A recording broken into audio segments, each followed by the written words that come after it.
Daniel Hulme, who tried to really confuse me and said that he often gets confused with the famous philosopher David Hume, but he's equally a global recognized expert in artificial intelligence, both as an investor and as a builder. So Daniel is the CEO of Satalia, an award-winning company renowned for providing AI solutions to global brands.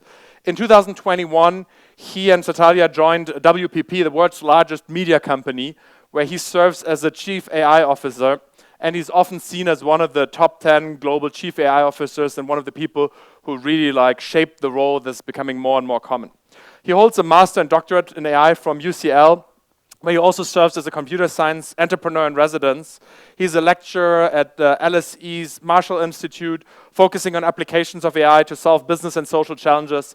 He's been frequently speaking at TEDx, Google events, and many, many more keynotes, where he covers broad topics such as AI, ethics, innovation, decentralization, and he's contributed to many books. And he's also a faculty member of what I think is one of the coolest universities in the world, Singularity University, that's really helping to shape people that think 10x, 100x innovations. So as part of the faculty, he has helped shape their program.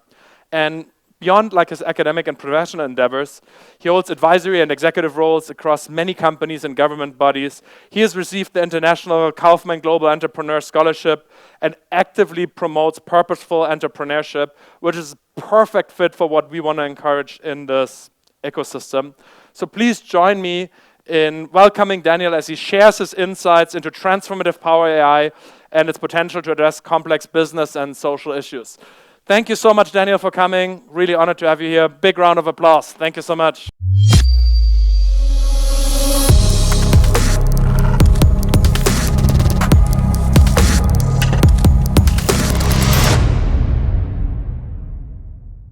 Okay, so yes, we're going to talk about AI. I'm going to give you a different framework to think about AI and how it can be applied to your organizations. We'll talk about how we can bring people and technology together to do interesting things, as well as the macro impact that these technologies are going to have on society. So it's going to get quite philosophical. I've got 25 years of experience in AI, my undergraduate PhD postdoctoral role in AI from UCL. I am entrepreneur in residence at UCL, so I help them spin out deep tech companies. I started a company about 16 years ago that's been building AI solutions for large organizations. I sold that to WPP, where I'm the chief AI officer. That's me, it's boring. Let's talk about AI. I don't have time to go through this in any detail, unfortunately, but over the past decade, organizations have been very excited about data. They've been building data lakes. They've been putting Tableau or some sort of analytics layer on top and hoping that by giving humans better insights, that it leads to better decisions. If I'm honest with you, giving humans better insights doesn't lead to better decisions. Decision making is a completely different field in computer science. If you're old enough, it used to be called operations research. I would argue that companies don't have insight problems, they have decision problems. And it turns out that human beings are rubbish at making decisions. So I'm sure that many of you read the book by Daniel Kahneman, Thinking Fast and Slow. Daniel Kahneman, the late Daniel Kahneman, is a Nobel Prize winning economist, and he argues we have a fast brain and a slow brain. And there are parallels in terms of how these brains work with how AIs work, which I'll talk about later on. So I'm going to test these brains with you all now. I know you're a quiet audience, but I'm going to ask you some maths questions, and your job is to answer these maths questions as fast as possible. If you don't answer them faster than your competition, they're going to take your market. So speed is important. Don't be shy. The first question, nice and easy. What's 2 times 2? Okay, good. What's 14? Okay, so this one you used your fast brain, your intuition. This one you have to go through a process, an algorithm to come up with the right answer. I'm going to ask you again a few more maths questions. We'll start out nice and easy. We'll get more complicated. Next question, slightly different context. The combined price of a bat and a ball is €1.10. The bat is €1 more than the ball. How much is the ball? Okay, if you said 5 cents, you knew the answer already. If you said 10 cents, you're not broken, it's not 10 cents. The bat is €1.05, the ball is 5 cents, the combined price is €1.10. Often we use our intuition every single day, confidently getting the wrong answer. Imagine these are 5 staff members. Ignore these rules on the right, they're not important. How many ways can I allocate 5 people to 5 jobs? I've got 5 people, 5 jobs. How many possible ways can I allocate 5 people to 5 jobs? Nearly. Do you remember that exclamation mark you learned at school? Factorial, 5 times 4 times 3 times 2 times 1. There's 120 possible ways to allocate 5 people to 5 jobs. Let's make the problem a bit more complicated. We've got 15 people. How many ways can I allocate 15 people to 15 jobs? Don't say 15 factorial, that's cheating. Roughly, what does your fast brain say? How many ways can I allocate 15 people to 15 jobs? It's a lot, yeah. It's over 1 trillion possible solutions. Now,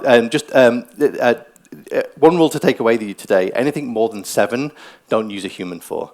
Okay? Humans can solve problems up to about 7. Beyond that, we're pretty useless. In industry don't have problems of this size. They've got problems of this size. So here are 500 staff members. Can you tell me how many ways to allocate them? No, you can't. It's a big number. It's a number that's got over 1,000 digits. And just to put this number into context, this is how many atoms there are in the universe. Once you reach about 60 things you have to consider, that you've got more possible solutions than there are atoms in the universe. Human beings are solving these problems badly in your organizations, or you're using algorithms that are probably also solving them badly. Let's just drum this problem home. Imagine you've got a delivery vehicle, and your delivery vehicle needs to deliver packages around these 24 points. Humans are quite good at solving these spatial problems, so after a few minutes, we'll draw a nice path around those points. Now, how long will it take a computer to get the shortest path? The one that's going to save the most amount of petrol, time? How long will it take to get the shortest path? Seconds? Somewhere between seconds and 20 billion years. If you put 24 times 23 times 22 into a calculator, you get this number of routes. That's how many routes there are around 24 points. If you had a computer that could look at 1 million routes a second, it would take 20 billion years to go through every single possible one and say, this one that I looked at 10 billion years ago, this one's the shortest one, you should do that. If I had another point to the map, it becomes 25 times 20 billion years, so 5,000 billion years. If I had another point to the map, it becomes 26 times 5,000 billion years. These are exponential problems. They get ugly very, very quickly. You've got lots of these problems that exist in your organizations, and I would argue that algorithms are the differentiator. If you choose the wrong algorithm, it will literally take longer than the age of the universe. If you choose the right algorithm, it will take seconds or milliseconds and differentiate your business. So if I build a system that I give data to and it makes a decision, and tomorrow I give it the same data, it makes the same decision, what I have is automation. And automation is amazing because we can get computers to do things better than human beings. But does anybody know the definition of stupidity? Exactly. It's doing the same thing over again and expecting a different answer. I would argue, controversially, that by definition, automation is stupid. It's not AI. I know that everybody that currently touches these words calls themselves an AI company. It's fine. You get more funding. You get more clients. There are unfortunately many definitions of AI. The most popular definition of AI, I think, is the weakest definition, which is getting computers to do things that humans can do. So over the past several years, we've managed to get machines to recognize objects in images, to correspond in natural language. And when we get machines to behave like humans, and because humans are the most intelligent thing we know in the universe, we assume that that's intelligence. I would argue humans are not that intelligent. That's a different conversation. There's a much better definition of AI that comes from a definition of intelligence. So instead of using human beings as the pinnacle of intelligence, it's goal-directed adaptive behavior. Goal-directed in the sense you're trying to route your vehicles to maximize deliveries, or allocate your workforce to maximize utilization, or spend your marketing money to maximize reach. Behavior is how quickly and well you can answer that question. Now, we've just discovered that even for the simplest of problems in your organization, if you choose the wrong method, it will literally take longer than the age of the universe. If you choose the right method, it will differentiate you. But the key word in this definition is adaptive. What you want to do is build systems that make decisions, learn about whether those decisions are good or bad, adapt themselves so next time they make better decisions. Now, if I'm being honest with you all, you tend not to see adaptive systems in production. Most systems in production are automation.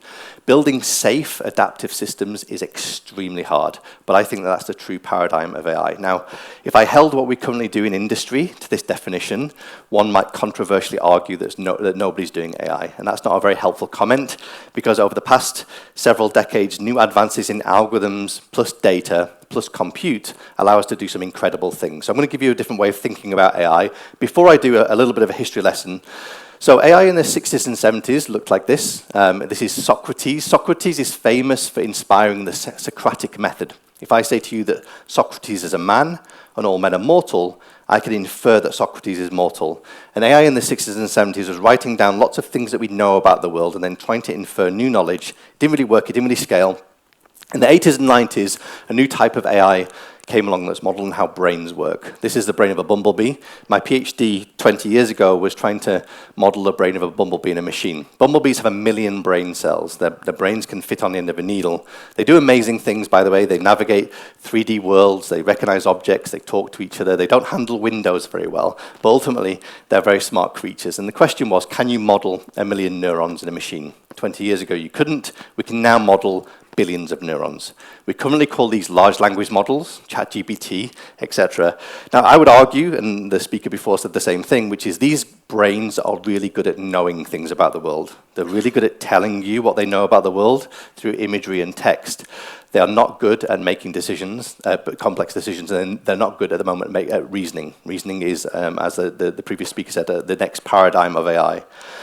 So what you want to do is you want to use these technologies to know things. You want to use these technologies to reason and make decisions. And you want to build systems that can safely adapt themselves in production. As I said, most organizations are not there yet. So instead of using definitions or technologies to think about AI, I think about AI through applications. And I believe there are 6 categories of applications, 6 types of friction that exists across any supply chain in any industry that can be mapped to one of these 6 applications. So just very quickly, task automation actually is using very simple algorithms, if-then-else statements, macros, robotic process automation to replace repetitive, mundane tasks that human beings are doing. The fact is, if you apply simple algorithms in the right way, you will drive a massive amount of value in your business. You don't need to gravitate to new shiny technologies like generative AI. The second category is content generation. So you will now have the ability to generate any generic content, imagery, text, soon sound, soon video. The battleground is not creating generic content. The battleground is creating brand-specific, production-grade, differentiated content. That's the battleground, and that's actually very, very hard. If you go to ChatGPT now and say, what do you think about AI, it's going to give you a consulting 101 definition. It's not going to give you something useful or differentiated that's going to help you.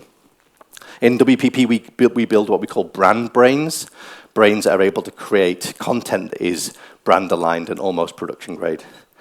The third category is human representation. So a few years ago, I'd be talking about how we can use AI to replace people in call centers and things like that with things that look and behave exactly like a human being. But one of the ideas I want you to take away today is what I call audience brains. So large language models are not just good at creating content, they're really good at representing how people perceive content. So if I show you an ad or a policy or a promotional material or an experience, historically I didn't know what goes on in your minds and bodies. But for the first time ever, what we can do now is we can build brains that recreate how people think and feel about things. And those signals we can then use to create better content, but also now predict how that content is going to land. These audience brains, I think, are a really important idea. And one of the things that we're also doing in WPP, we're building a council of representative AIs. We can build brains that represent every corner of society, political parties, newspapers, cultures, frameworks like food compliance claims, ad claims. And what you can do is when you're creating content of any type, you can then show it to these thousands of representations of society to make sure that you're not causing any harm, triggering any communities, or breaking any laws. We can actually use AI to help us create safer materials. The fourth category is what people called AI 3 years ago, before generative AI. It's machine learning, it's data science. You already know my opinion. Giving human beings better insights doesn't typically lead to better decisions. The power of machine learning is not making predictions. The power of machine learning is explaining those predictions. So if I show you an ad with a black cat, I can predict the clicks, likes, and sales. But what machine learning can do is it can say, Daniel, if you change that from a black cat to a ginger cat, you're going to get more clicks, likes, and sales because that person likes Garfield. That's a terrible example. But the point is that machine learning can help us understand the world in ways that we haven't been able to before. The fifth category, as I mentioned, is complex decision making. I would argue that if you identify these exponential problems in your organization and solve this problem first, that's where you get the biggest win. And it's a different field in computer science. It's not generative AI, it's not machine learning. And finally, human augmentation. So a few years ago, I'd be talking about how we can use exoskeletons or cybernetics to make ourselves faster, better, stronger. One of the things that we're doing with one of the biggest brands in the world, I can't tell you who, is for each one of their employees, we create a large language model trained on their digital footprint, their email, their calendar, their Slack. Essentially, it's a digital twin of that person. And we can now ask that digital you, if I put you on this project, will you work well? If I put you on this team, will you thrive? And that's being embraced by those employees because they feel like their digital twin represents them better than 5 numbers in a HR database. And what we're going to see over the coming years are digital twins both of our personal lives, but also our professional lives being used to make decisions.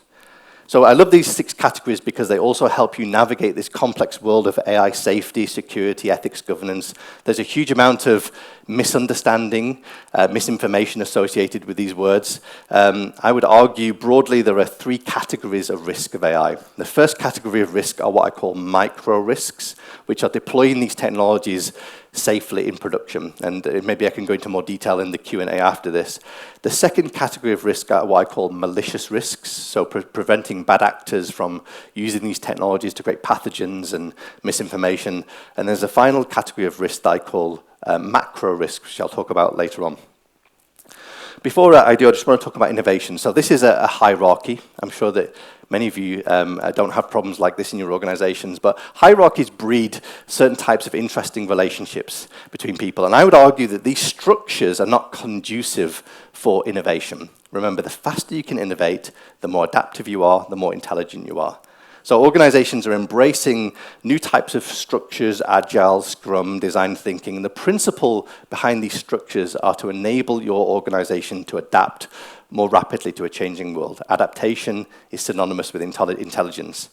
And in fact, I would actually argue that it's not technology that's a differentiator anymore. There's been enough technology developed over the past several decades.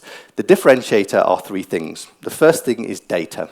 If you have data that has signals that are different or better than your competitors, that will differentiate you.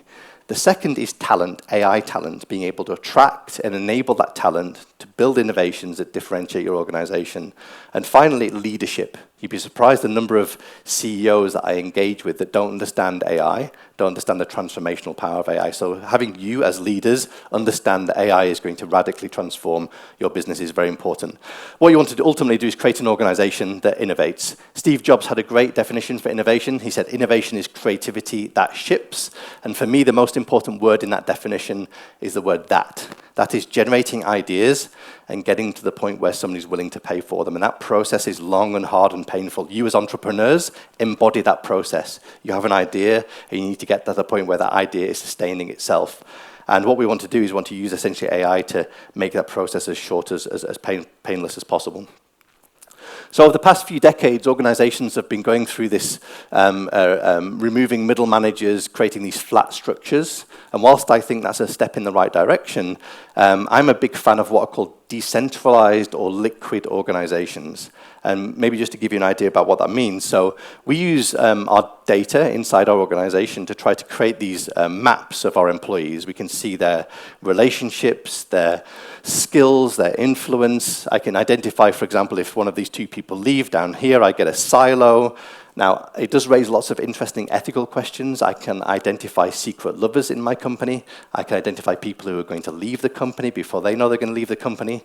But the point is we use these insights to allocate people to work that better aligns with their values and the values of the company. We're not just using these insights to extract more utilization from them.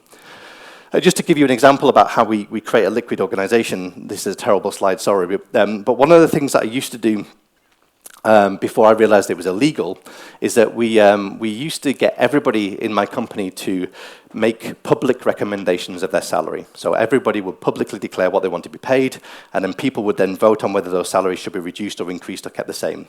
And we would use AI to determine how many votes one person has for another. So if I've worked very closely with you over the past year, if I'm very knowledgeable about your domain, I will have more votes for your salary than somebody else. And so I had interns voting on people's salaries that were more weighted than me. So the idea is, can we use AI to identify the best diverse group of experts and enable them to make the best decision?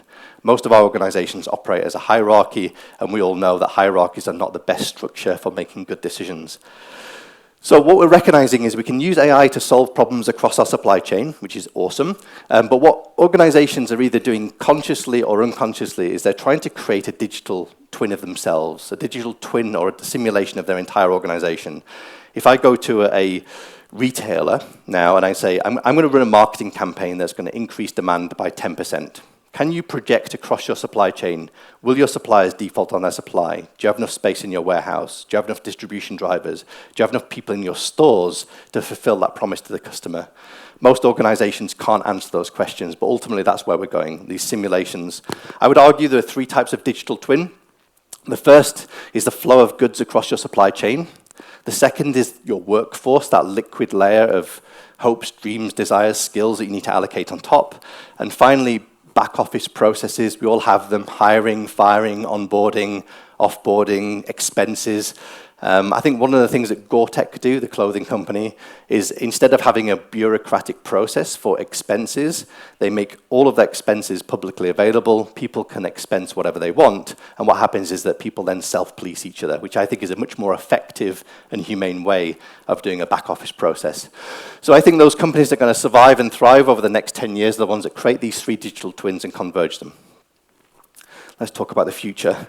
I don't know if you know who said this, it's a bit controversial. The nation that leads in AI will be the rule of the world. Do you know who said that? Vladimir Putin recently. And we need to acknowledge that these technologies are not just going to have the most profound impact on business, they're going to have the most profound impact on society. Now, you might have all heard the word singularity. It comes from physics. It's a point in time that we can't see beyond. And it was adopted by the AI community to refer to the technological singularity, which is the point in time where we build a brain 1,000,000 times smarter than others. And I'll talk about that in a moment, but I think there are at least 6 singularities that we need to face into over the next 10, 20 years as a species. And I've used this pestle framework, which you might all be familiar with, to try and capture them. So the first one is the political singularity, essentially a post-truth world, a world where people no longer know what is true. We know that misinformation bots, deep fakes, have challenged our political foundations, and they will continue to challenge our political foundations, but they're also now starting to challenge the fabric of our reality. I know people who are being attacked by clones of their children, of their work colleagues. In fact, actually 4 weeks ago, the WPP CEO was cloned, a deep fake, and somebody tried to use that to create a company in his name. I actually think that we can solve this problem. Talk about that in the Q&A later if you want. The second singularity is environmental singularity. AI is accelerating consumption. And as far as I'm concerned, consumption gives people access to goods and services that typically enrich their lives. We know it's putting pressure on our planetary boundaries, but I know that if we apply these technologies in the right way, we could halve the amount of energy that we need to run this planet. And the reason why I know that is because when I go and solve a delivery problem for Tesco or workforce allocation for PwC, we can typically reduce the amount of carbon by 25%. If you then start to co-optimize and create these digital twins, you can reduce the amount of carbon even more. We could halve the amount of energy and produce everything we're producing on this planet if we use algorithms in the right way. This is not my expertise, but there are scientists that believe there are people alive today that don't have to die. AI is advancing medicine. It's able to monitor ourselves and clean ourselves out. And a bit like a car, if you stay on top of damage, that car will never, ever break down. And I don't know what the world will look like when we realize there are people amongst us that won't have to die. The technological singularity is when we build a brain 1,000,000 times smarter than us and we become the second most intelligent species on this planet. I guess my community felt this wasn't going to happen for another 30 or 40 years. We think it might now happen in the next 10 or 20 years.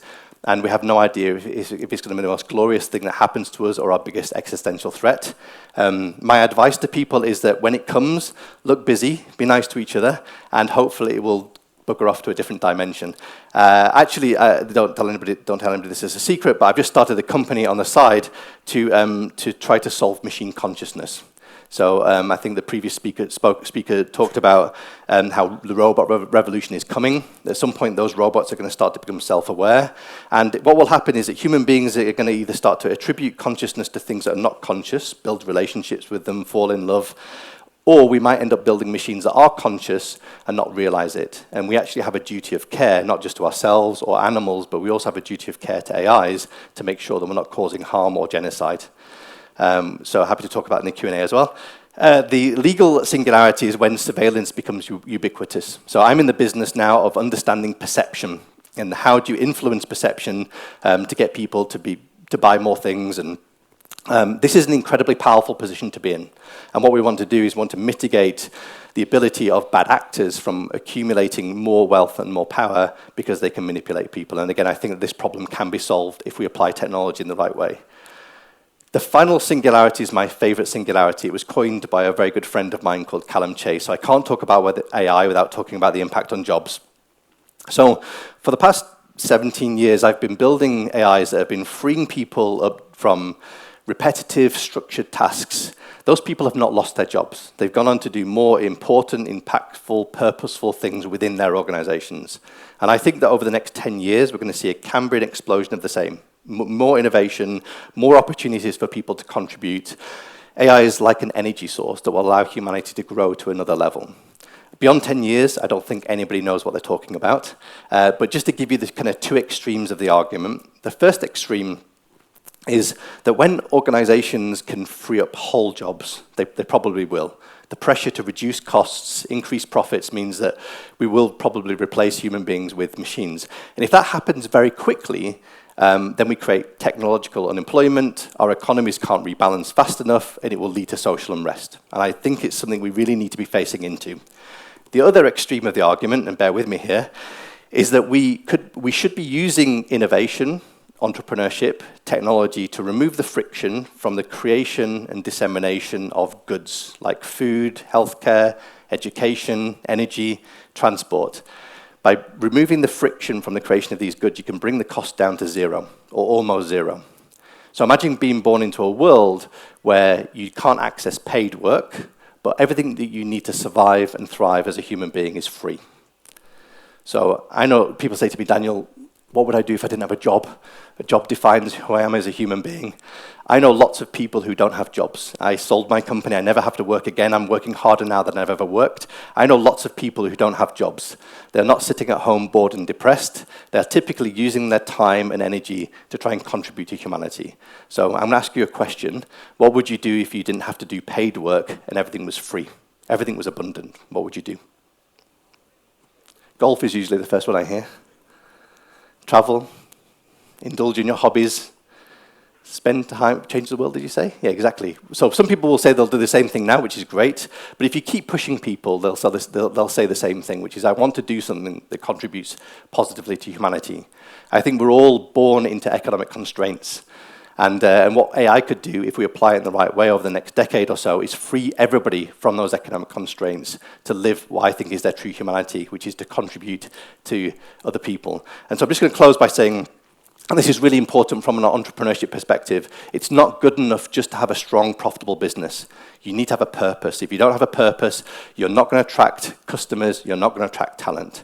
The purpose of the company that I sold my company to is to use the power of creativity to make a better future. I think a better future is a world where everybody is free to contribute to humanity however they want. And I think it's enterprise, it's you that will create that future. If you think about your purpose, if you think about the purpose of the brands that you consume from, it's that collective purpose of enterprise that will make the world good for all of us. So on that note, I'm going to stop. Do I have time for questions, or shall I leave it until later? Thank you for listening. That is fantastic. I think we still have time for maybe one burning question. So whoever is quickest, since you finished like 2 minutes early. Anybody who wants to ask any immediate question before we can continue in the Q&A stage? Anybody who's brave enough? Okay. Thank you. Sorry, I only see like limited part of the room because of the lights, so you're the lucky winner for the question. How much longer until the average person could create a twin of themselves, to say so? So actually digital twins are already being created. So if you've got Pi on your phone, I think we will see them as digital assistants. But the reality, they're ultimately trying to understand you. They're leveraging your data to try and represent you. There was a plugin you can get on Facebook about 10 years ago called You Are What You Like. And just by analyzing 200 of the things that you like on Facebook, Facebook could profile you better than your partner. You don't need to have a huge amount of data to understand people, but if you've got a digital assistant that you're engaging with, that will very quickly start to understand you and represent you. So ultimately could become your digital twin. So it's already happening now.